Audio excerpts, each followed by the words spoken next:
أعوذ بالله من الشيطان الرجيم بسم الله الرحمن الرحيم ربي اشرح لي صدري ويسر لي أمري واحلل عقدة من لساني يفقهوا قولي انشاءاللہ آج ہم اپنا 23rd پارہ پڑھیں گے جس کی پہلی سورہ زاریات ہے۔ اس کے بعد ہم دیکھیں گے کہ اس میں جو سورہ آ رہی ہیں ان کے نام ہے سورہ طور، سورہ نجم، اور ان سب کے بعد قمر، اور پھر اس کے بعد جو اگر ہم دیکھیں گے سورہ رحمان آئے گی۔ اگر آپ دیکھیں ان کے سورہ کے جو نام ہے، نجم مطلب ستارہ، اور قمر مطلب چاند، اور طور جیسے کہ ہم جانتے ہیں کہ کوہ طور پہاڑ کے حوالے سے کہا گیا۔ تو اور سورہ رحمان میں اللہ تعالیٰ بار بار ہمیں کہیں گے کہ تم اللہ تعالیٰ کی کون کون سی نعمتوں کو جھٹلاؤ گے۔ یہاں جو انتخاب ابھی شروع ہو رہا ہے، جس سے اللہ تعالیٰ بات کر رہے ہیں، وہ حضرت ابراہیم علیہ السلام ہے، جو 27 پارہ شروع ہو رہا ہے، اور وہی معاملہ پیش کیا جا رہا ہے جو ان کے بیٹے سے ریلیٹڈ تھا۔ تو اب ہم انشاءاللہ تعالیٰ ٹرانسلیشن میں جیسے جیسے آئیں گے، اگر کہ جو جنت دوزخ کے جو واقعات ہیں، اور جو واقعات آئیں گے جنت دوزخ کے ساتھ، تمام اقوام کے جن کا ہم ذکر کر چکے ہیں آلریڈی پیچھے، جس میں تمام انبیاء میں مین اگر آپ دیکھیں جن کا ذکر بار بار قرآن میں ہے، وہ حضرت ابراہیم علیہ السلام ہے، حضرت نوح علیہ السلام ہے، حضرت آدم علیہ السلام ہے۔ حضرت ابراہیم علیہ السلام کے ساتھ ان کے بیٹے حضرت اسماعیل، حضرت اسحاق، حضرت یوسف، حضرت داؤد، حضرت داؤد کے بعد ان کے بیٹے حضرت سلیمان، اور پھر حضرت موسیٰ کے ساتھ حضرت عیسیٰ، اور بے شمار دوسرے انبیاء کا ذکر، جیسے ہم نے حضرت یونس بھی پڑھے تھے، حضرت یعقوب بھی۔ تو ہم یہ پڑھتے ہوئے آئے ہیں، اور ان کا جو ذکر قرآن کی زبانی ہم باقی پیچھے کے جو بیک گراؤنڈ اور واقعات ہیں وہ بھی پڑھ کر آئے ہیں، اللہ کی تخلیقات کے بارے میں پڑھتے ہوئے آئے ہیں، اور آنے والی جو سورہ ہے اور جو آیتیں ہیں ان میں بھی یہ ذکر ہوگا، کیونکہ انشاءاللہ تعالیٰ ہمارا یوم دعا ہے تھرسڈے کو، تو ہم کوشش کریں گے کہ ہم جو چیدہ چیدہ باتیں ہیں ان پہ زیادہ فوکس کریں، اور پھر انشاءاللہ تعالیٰ اپنے اس قرآن کو کمپلیٹ کریں۔ تو ہم اس کا باقاعدہ آغاز کرتے ہیں۔ اس کی آیتیں کیونکہ کافی مختصر ہیں، تو 3 آیتیں آپ پڑھ لیجئے افروز، اور اس کے بعد پھر ٹرانسلیشن شروع کر سکتے ہیں۔ جی، اعوذ باللہ من الشیطان الرجیم، بسم اللہ الرحمن الرحیم،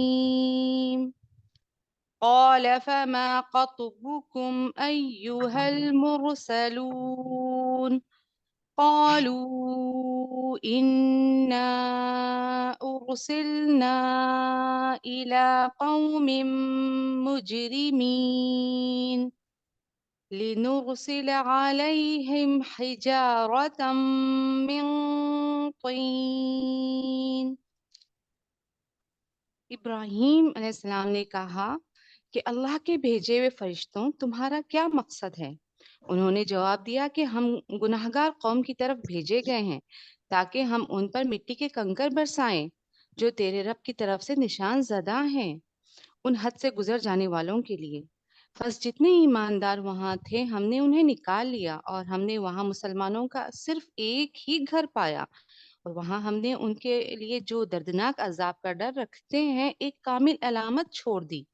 موسیٰ علیہ السلام کے قصے میں بھی ہماری طرف سے تنبیہ ہے۔ یہاں دیکھیں، یہاں جو قصہ ہے کیا ہے کہ حضرت ابراہیم علیہ السلام، ہم پیچھے بھی گزرا ہے کہ کیا ہوا، فرشتے آئے، اور فرشتے جب وہ آئے انہوں نے حضرت ابراہیم علیہ السلام کو سلام پیش کیا۔ تو حضرت ابراہیم علیہ السلام کے بارے میں کہا جاتا ہے کہ وہ بہت مہمان نواز تھے۔ یہاں سے ہمیں بھی ملتا ہے کہ ہمیں مہمان نواز ہونا چاہیے، اور آپ نے فوراً سے ایک جو بچڑا تھا وہ بھون کے ان کے سامنے پیش کر دیا، بٹ انہوں نے جب ہاتھ آگے نہیں بڑھایا تو آپ خوفزدہ ہو گئے، کہ مطلب پہچان گئے کہ یہ فرشتے ہیں، یہ انسان نہیں ہے۔ پھر انہوں نے حضرت ابراہیم علیہ السلام کو خوشخبری دی کس کی؟ بیٹے کی، اور وہ کون سے بیٹے تھے؟ حضرت اسحاق تھے، اور کس بیوی سے تھے؟ حضرت سارہ سے تھے۔ تو کہا جاتا ہے کہ ان کی جو وائف وہاں کھڑی تھی وہ ایک دم شاکڈ ہو گئی کہ کیسے ایسا ہوگا، کیونکہ میں تو بوڑھی ہو گئی ہوں، اور حضرت ابراہیم کے بھی یہ بات تھی کہ وہ بوڑھے ہو گئے ہیں اور بیوی بانچ ہے، مطلب ان کو یہ تھا کہ میرے اندر تو اب یہ صلاحیت نہیں ہے۔ تو اللہ تعالیٰ نے انہیں مطلب یہ خوشخبری دی کہ تمہیں ضرور بیٹا ہوگا. اب یہ معاملہ تو پیش ہو گیا. اب دوسرا انہوں نے پوچھا کیا مقصد ہے، مطلب جو آپ آئے ہیں تو اس کی وجہ کیا ہے. تو ان کے جو بھتیجے تھے حضرت لوط، ان کے بارے میں کہا گیا کہ ان کی قوم پر جو ہے ایک عذاب آئے گا جو کنکریوں کا ہوگا. اور کنکریوں کس طرح کی تھی؟ جس طرح کہا جاتا ہے، آپ نے دیکھا ہے اولے برس رہے ہوتے ہیں، اس طرح وہ برسی ہیں. اور کہا جاتا ہے اس میں جس کے اوپر جو گری اور اس سے اس کی ہلاکت ہوئی تو اس کا نام لکھا ہوا تھا باقاعدہ. مطلب نشان زدہ اس کے بارے میں کہا جاتا ہے کہ باقاعدہ ان کا نام لکھا ہوا تھا. تو یہاں ان کا ذکر کیا گیا اور کہا گیا مسلمان ایک گھر کو بچا لیا. یہ وہی گھر تھا حضرت لوط علیہ السلام کا جس میں سے ان کی بھی بیوی پیچھے رہ گئی تھی کہ وہ مسلمان تھے، اللہ کو واحد اللہ شریک مانتے تھے، انہیں بچا لیا گیا تھا.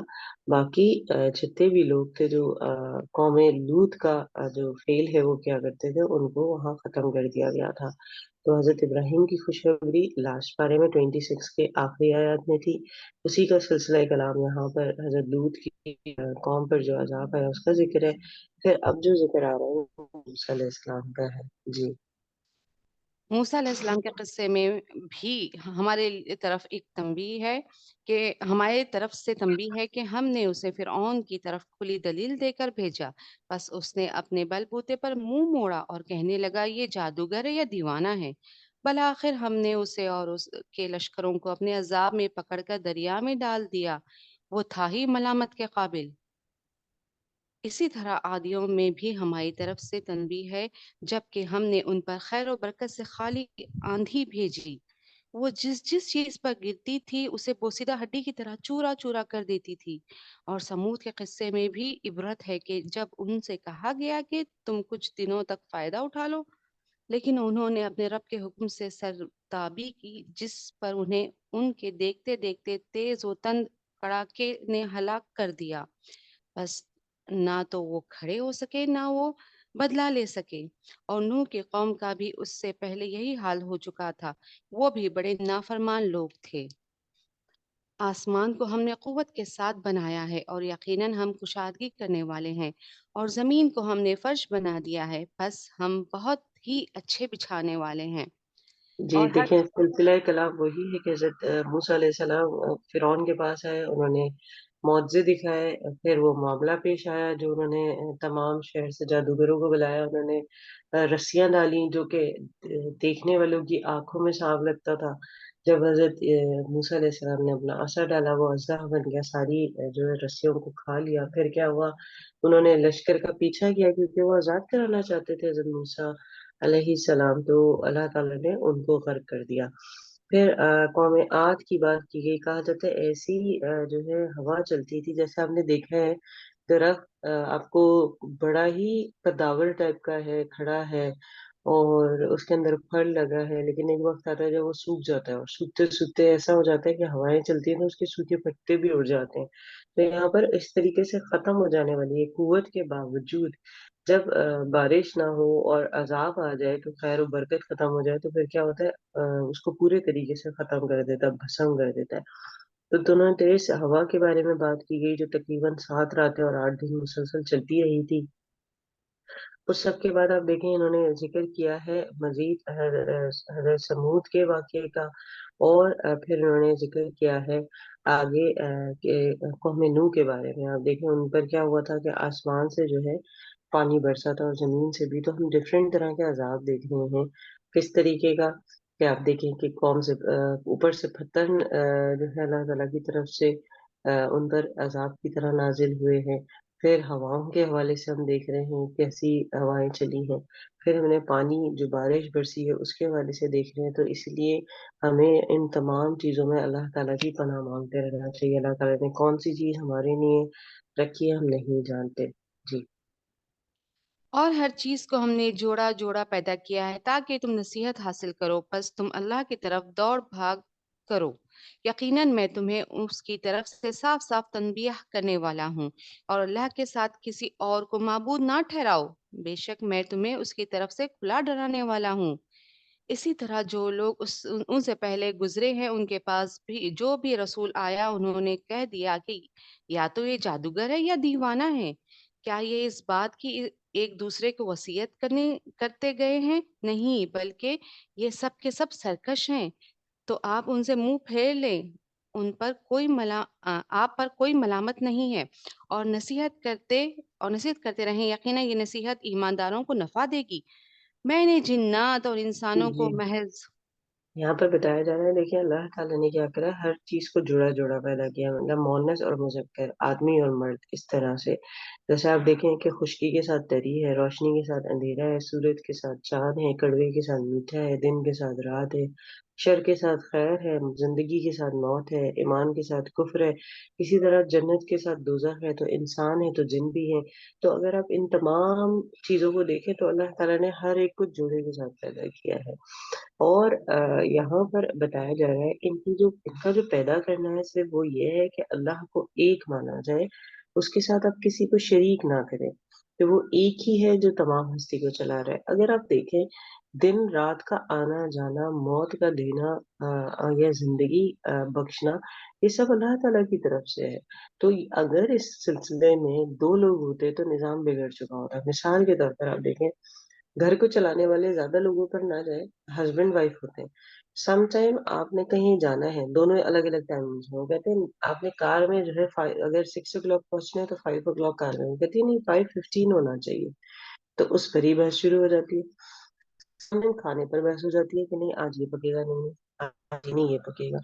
تو اس طرح سے اگر دیکھا جائے تو بحث و مباحثہ ہوتا، اور چیزیں اپنے وقت پہ نہیں ہوتی، چیزوں کا اپنے ایک میعاد میں چلتے رہنا، اس چیز کی بھی دلیل ہے کہ اللہ واحد لا شریک ہے۔ پھر ہمیں بتایا گیا کہ ہم نے کفر سے اور نافرمانی سے بچنا ہے، اگر کر لی ہے تو فوراً توبہ کریں، اور کیا کریں کہ اللہ تعالیٰ کے سامنے سر تسلیم خم کر دیں۔ اس کا آپ کو کیا فائدہ ہوگا کہ آپ تک خیر پہنچ جائے گی، اور اگر آپ نے ایسا نہیں کیا تو یاد رکھیں کہ پھر آپ اگر رجوع نہیں کریں گے تو پھر آپ کے ساتھ بھی وہی ہوگا کہ آپ نے اگر معبودوں کو اس کے ساتھ شامل کیا تو اللہ تعالیٰ آپ سے اپنی نعمتیں واپس لے لے گا اور آپ ان سے محروم ہو جائیں گے۔ جی، اور یہاں پر تکذیب کی بھی بات کی جا رہی ہے، جو رسولوں کی تکذیب کی، انہیں جادوگر کہا، دیوانہ کہا، تو ان تمام چیزوں کی بھی اللہ تعالیٰ بات کر رہے ہیں کہ پھر ان کے ساتھ کیا معاملہ ہوا جب کوئی بھی قوم تکذیب کرتی ہے، تو راستہ پھر کیا ہوتا ہے اس کے ساتھ۔ جی میں نے جنات اور انسانوں کو محض اس لیے پیدا کیا ہے کہ وہ صرف میری عبادت کریں۔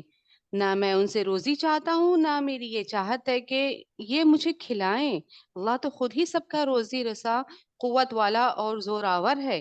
بس جن لوگوں نے ظلم کیا ہے انہیں بھی ان کے ساتھیوں کے حصے کی مثل حصہ ملے گا، لہٰذا وہ مجھ سے جلدی طلب نہ کریں۔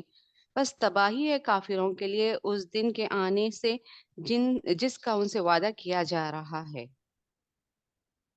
جی، یہاں الحمدللہ ہماری سورہ کمپلیٹ ہو گئی ہے، اور یہاں دیکھیں ہمیں بتایا گیا ہے فائدہ کون اٹھانے والے ہیں، جو اللہ تعالیٰ کو واحد لا شریک مان لیں، اور جو ایسا نہیں کریں گے پھر ان کے لیے کیا عذاب ہے۔ اس آیت کو ہم نوٹ کر لیں، وما خلقت الجن والانس الا لیعبدون، کہ میں نے انسان اور جنات کو صرف اس لیے پیدا کیا ہے کہ وہ میری اطاعت کریں، میری فرمانبرداری کریں۔ تو یہاں آپ اس آیت کو نوٹ ڈاؤن کر لیں کہ اللہ تعالیٰ نے جنات بھی اس لیے بنائے ہیں کہ اللہ تعالیٰ کی عبادت کی جائے، اور انسان بھی اس لیے ہی بنائے ہیں۔ یہاں پر دونوں کا جو مقصد ہے وہ ایک ہے کہ وہ اللہ کی اطاعت کریں، اور اس کے مطابق اپنی زندگی کو گزاریں، اس میں کسی قسم کا اعتراض نہ کریں، اور ان کے مقصد کی یاد دہانی اللہ تعالیٰ کرا رہے تاکہ انسان اس کو فراموش نہ کرے کہ آخرت میں جو سخت باس پرس ہوگی وہ اسی بارے میں ہوگی کہ تمہیں یہ اختیار دیا گیا تھا تو تم نے کس کی مطلب اطاعت کی۔ تو ارادہ جو آپ کو دیا گیا ہے خود سے، جو اس میں آزادی دی گئی ہے اختیار میں، اسی کا آپ سے سوال کیا جائے گا۔ تو یہاں پر اللہ تعالیٰ مجھے اور آپ کو اس پر عمل کرنے والا بنائے۔ آگے سورہ طور آ رہی ہے، اس کی رکوعات جو ہیں وہ 2 ہیں، اور 49 آیتیں ہیں، اور یہ مکی سورہ ہے۔ جی بسم اللہ الرحمن الرحیم۔ قسم ہے طور کی اور لکھی ہوئی کتاب کی، جو جلی کے کھلے ہوئے ورق میں ہے، اور آباد گھر کی اور اونچی چھت کی اور